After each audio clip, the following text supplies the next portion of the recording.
Welcome to Weasel Digital, and we are looking at builds for ships. With all the new players coming in recently, I've seen a lot of people fly some really bad, poorly designed ships, using things that really aren't the best case scenario. So I thought I'd help those players out and anyone else that's looking for information by showing a couple specific builds that they can put together and utilize in combat. As always, tweak these things. If you find a basic build here that I'm showing you that works pretty well, but you want to tweak something, tweak it. That's what you need to be doing. Find what works for you. These are some bases that you can build off of. So the Interceptor is the ship that you'll see me fly the most. I love the Interceptor. I will fly it when I shouldn't be flying it. Same thing with the A-Wing. I'm going to use it even when I shouldn't because I like it. So, first build we're going to show you is what I call my Knife Fighter build. And the Knife Fighter build is designed for dogfights only. I'll fly fleet battles, but I shouldn't. It's really bad at fleet battles. But it's designed to get in close. It's a glass cannon build. Get in close. Hit hard. Do damage, knock ships out, just stay mobile, but stay in the heat of action. You don't want to spend a lot of time flying across the map or trying to get away from people. You just want to fight. So for this build, we're going to use our rapid fire cannons. The TIE Interceptor has 4 main weapon systems. I really love the rapid fire cannons. A lot of damage, low ammo capacity, close range of only 600 meters. But it puts out that damage really fast enough that you can often knock out enemy targets real quick. You are going to struggle against the really, really hardy stuff. So Y-Wings, B-Wings to a degree, they're support ships. A really buff, stout X-Wing can be a problem. The way this weapon fires too, it's really easy to lead and adjust your aim. So it's a great weapon, especially for close in. For our auxiliary, we're going to be going with our repair systems and our anti-starfighter missile. This missile is quick. It flies fast. It has a strong homing capability. It's hard to lose. Does very little damage, only 375. It's a very weak missile. But it's got an ammo capacity of 8, really quick lock-on time, really quick cooldown time. So you can get a lot of these fired off fairly quickly in battle. And because we're using those rapid fire cannons with good DPS but low overall DPS, because it can run out of ammo, these missiles help make up that difference. They allow you, when you're going against those Y-Wings, you can get 2 of these shot off pretty quickly to help finish off that Y-Wing. They just help finish off targets, especially targets that are starting to get out of range. For countermeasures, we're almost always going to be going with Seeker warheads. There's times to use the other ones, but I find Seeker warheads tend to be the best all around. No matter where that missile's coming from, no matter what angle, no matter who's firing it, the Seeker warheads tend to be pretty darn effective, whereas the other ones are more situational. There are not a lot of good hull options for the Interceptor, so we're typically going to be going with the dampener hull. Lowers your health just a tad, but it makes it so it doubles the lock-on time. So it takes the opponents longer to lock their missiles on you. Keeps you safe. And then for engine on this one, we're going to be going with our micro thrust engine due to the high maneuverability. We do sacrifice acceleration and speed, but we're in a knife fight type situation in dogfights. So we're not worried too much about that speed or the acceleration. That gives us a max hull of just under 700, max speed of 119, max acceleration of 180, but then a maneuverability of 110. So we can see our maneuverability is pretty good. We sacrifice that speed and acceleration, a little bit of health, but in close range fights, you're going to be able to turn really sharp. It's going to help you keep your guns on your targets. It's going to make sure that they're not going to lose you through debris. It's going to make it easier to ditch other people when you're able to make those tight corners. We're not worried about speed. We're not going to be chasing anybody down or trying to outrun anyone. We want to stay in combat the whole time. There are some tweaks to this that you can make. One is kind of the sniper build here is going with the plasmas laser cannon. Really good DPS. When you have your weapons charged, this thing hits like a ton of bricks, and you're going to wipe people out very fast. There's two reasons I don't use it. One, it's a charge and fire weapon. So to get that damage, you need to hold that charge and then fire it off, and you get that one shot. If you miss, which is my fear, then you've missed that big chunk of damage. Whereas with your typical blasters, even if you miss 10% of your shots or 20% of your shots or 30% of your shots, you're still going to get a considerable amount of damage on. Where if this plasburst cannon, you miss that one big shot you have at the start, well, now you've just given a big advantage to them because you've lost a big chunk of that DPS. The other problem is while you're charging, it increases the damage you take by 50%. So you're going to take extra damage while charging. It's very bad if you're in a situation with multiple opponents. You're targeting someone, someone's targeting you, you're doing that charge fire, you're going to get taken out real quick. So it's effective. If you can wield this, if you can accurately shoot it, it's an amazing weapon. It is a scary weapon. But you got to know the downsides. The other tweak you can make to this, I don't typically like to lose the repair system on this. You don't have any shields. So your hull is the only health you have. You really got to keep that repair system. So in this case, I might drop that starfighter missile for a targeting jammer.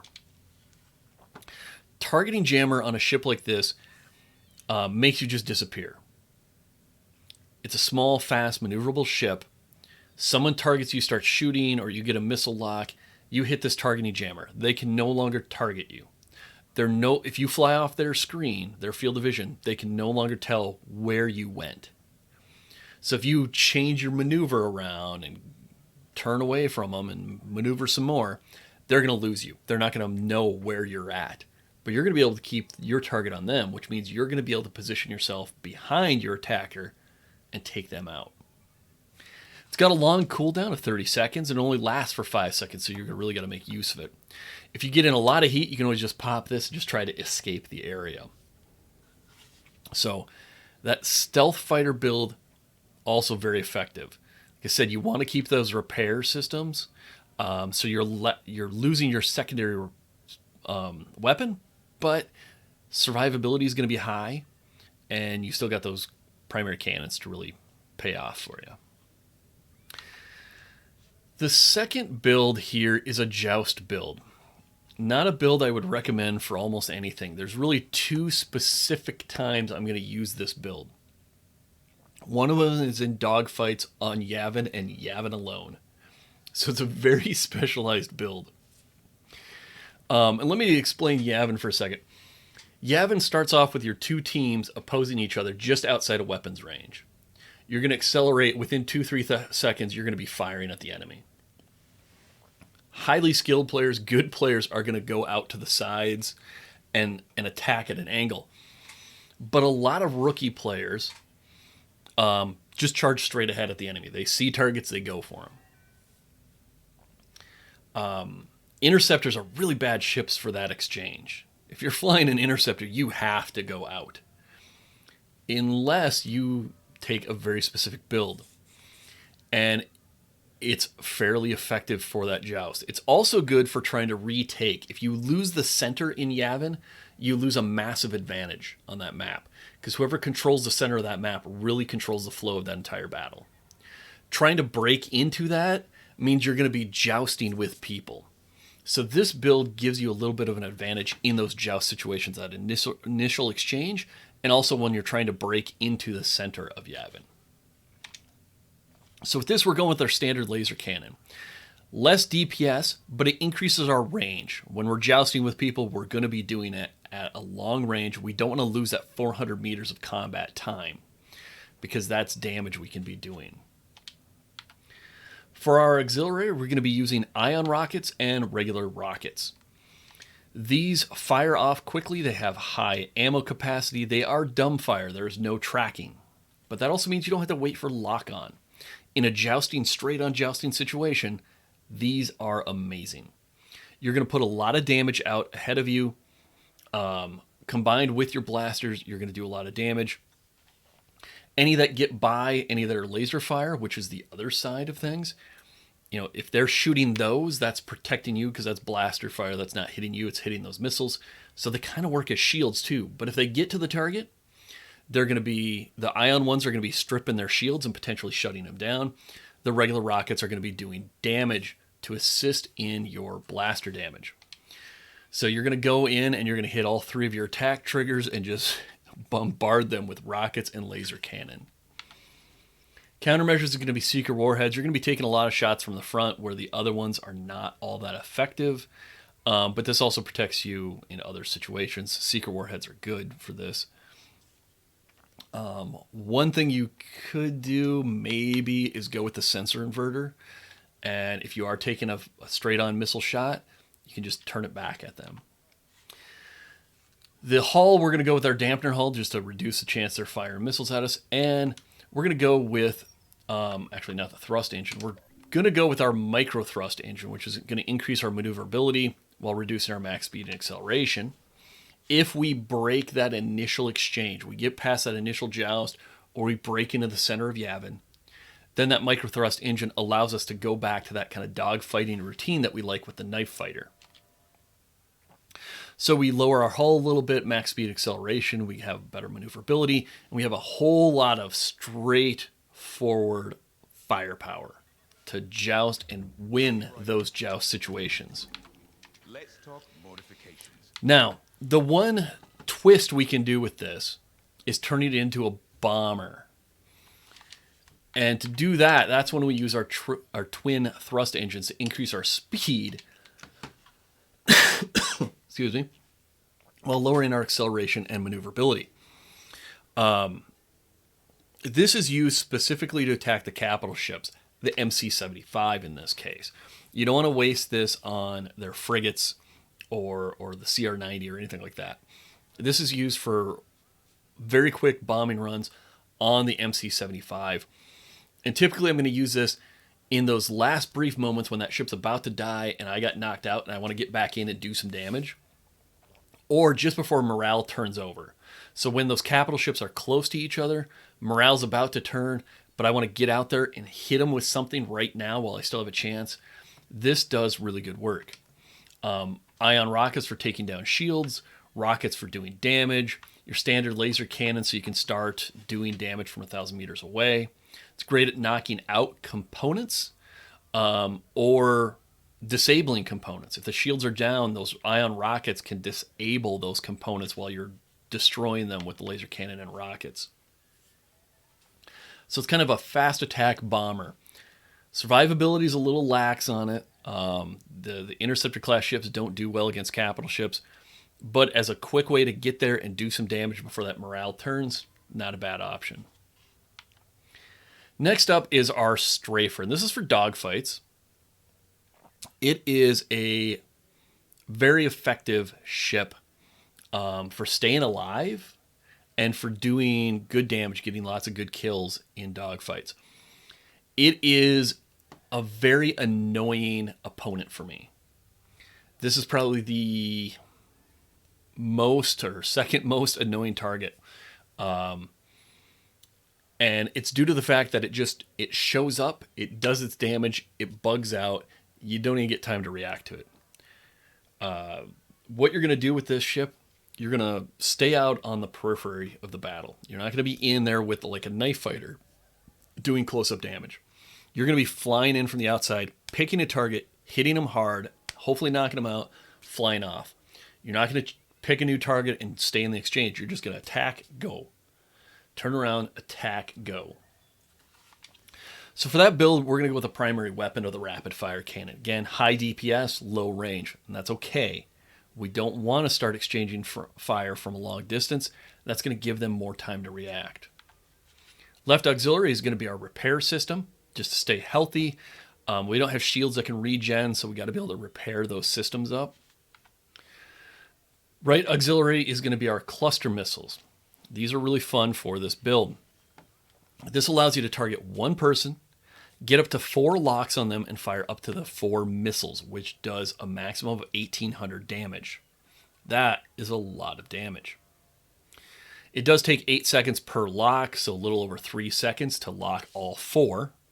Lock-on range starts at 1,000 meters. Cooldown is long at 12 seconds. You only have 5 shots with this thing. Medium homing on these missiles. But that's pretty effective. So again, you're going to be coming in from long range. You're going to have picked out a target. At 1,000 meters, you start getting these locks. When you get into that 600 to 500 meter range, you engage with your main weapons, fire off your cluster missiles, which are hopefully locking 2, 3, maybe 4 at that point. Even if they have countermeasures, chances are some of these missiles are going to hit. Combined with your blaster fire, you're going to knock targets out real quick. Then you just get the heck out of there. Countermeasures, we're going to go with Seeker warheads, just to keep us safe in most situations. Dampener hull, again, is the best way to do the hull. Increases the hostile lock time, makes it harder for them to shoot missiles at you. And we're just going to go with our standard twin ion engine.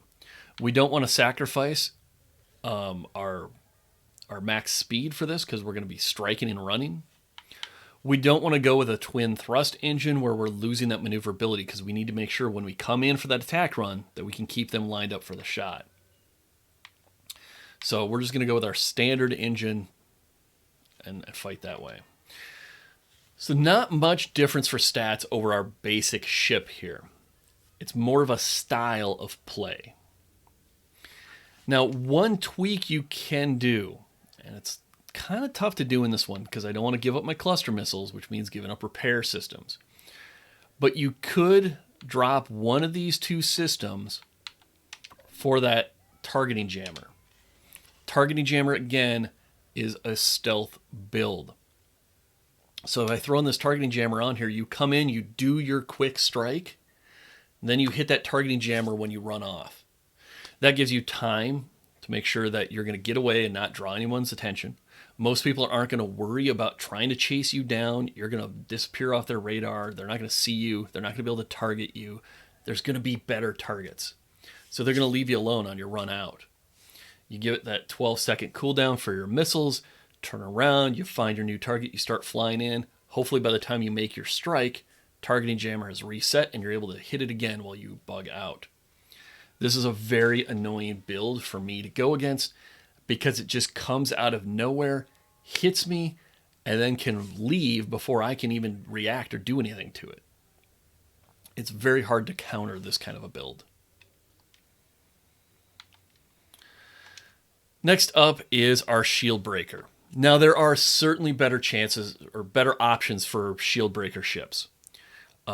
Shield breakers are designed specifically to strip the shields off the capital ships, in this case, the frigates and the MC-75, so that you can get in and allow your teammates to do massive damage to the actual ship.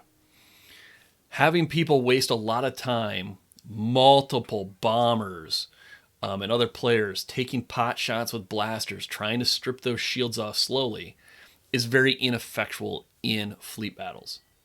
Having a dedicated shield breaker strips those shields way faster, allowing their missiles, their bombs, their blaster fire to do actual hull damage.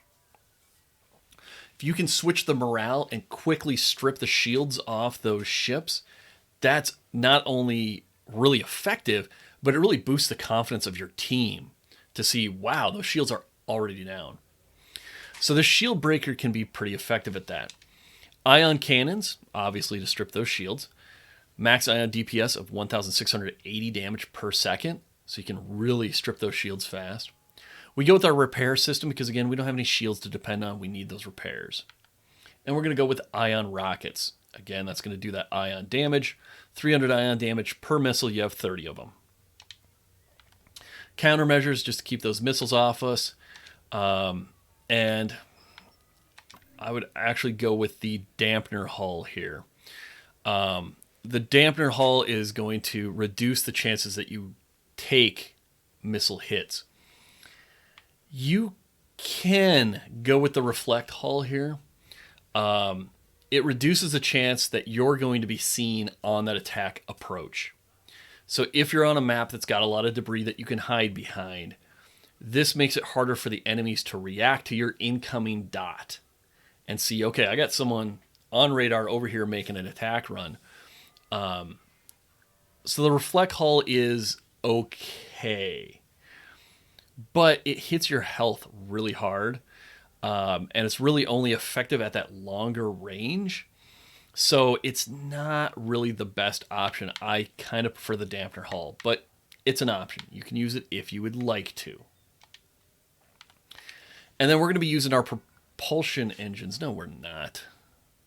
That's not what we want for our shield breaker. We want speed.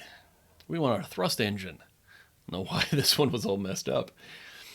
So we're going to go with a thrust engine for max speed. We do lower our acceleration maneuverability here, but that speed helps protect us from capital ship weapons, helps us get to our target quicker.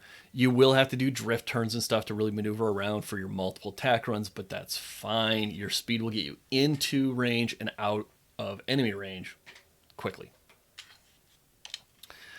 So our hull is affected a little bit, of course. Max speed is boosted way up. Acceleration maneuverability are lost a little bit, but that's not a big deal because we're shooting at big, easy-to-hit targets. Swoop in, strip those shields, move on to the next one or whatnot. Really effective at taking out those frigates' shields.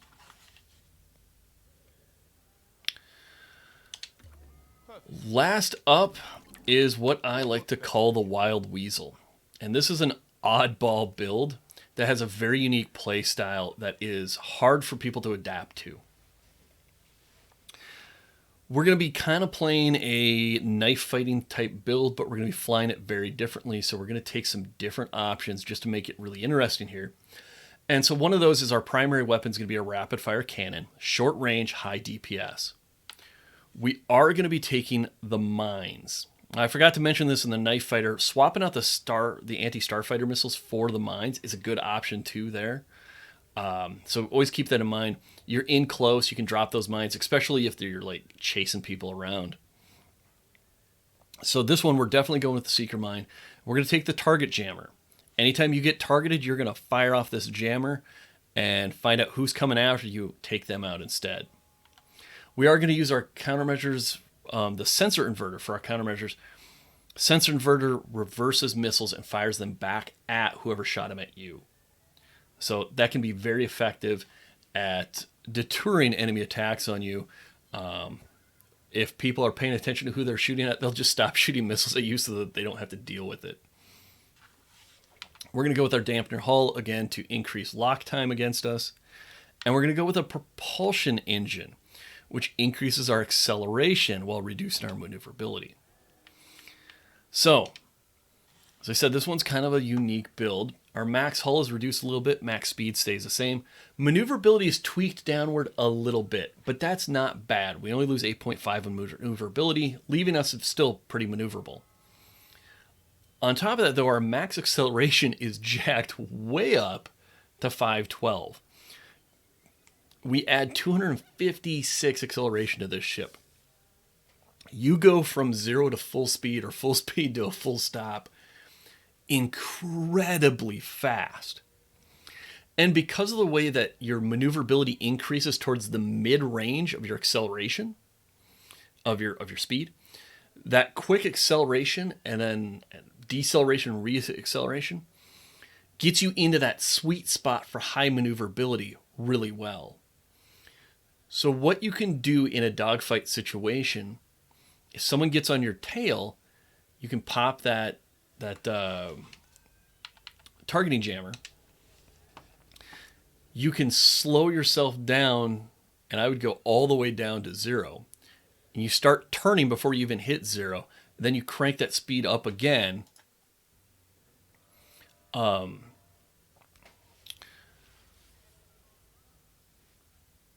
You crank that speed up again so that you can then make a very quick turn and you just shoot off to the side.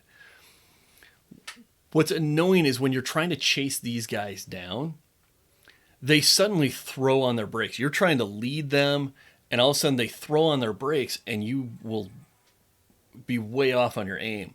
They'll change direction and they'll shoot off like a rocket in that new direction due to their really fast acceleration. So with this build, you can slow down and speed up and slow down and turn and speed up.